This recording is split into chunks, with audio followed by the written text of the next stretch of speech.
तीर्था, काय झालं? तू अशी का बसली? काय झालं तीर्था? अगं दीदी, आपल्या बर्थडे आहे ना?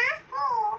अगं दीदी, आज रक्षाबंधन आहे, तर आपल्याला भाऊ नाहीये, काय करायचं आपण? मग तू मला बांधणार राखी.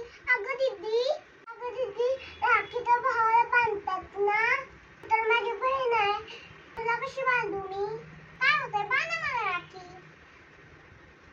अगं दीदी, राखी तर भावाला बांधतात. तीर्था, भाऊ आपली काळजी घेतो, मग आपण त्याला राखी बांधतो का नाही? मी पण तुझी काळजी घेते का नाही?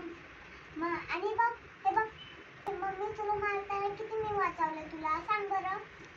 हो की नाही? हाँ दीदी, कच्चे धागों का ये रिश्ता बन जाता है बचपन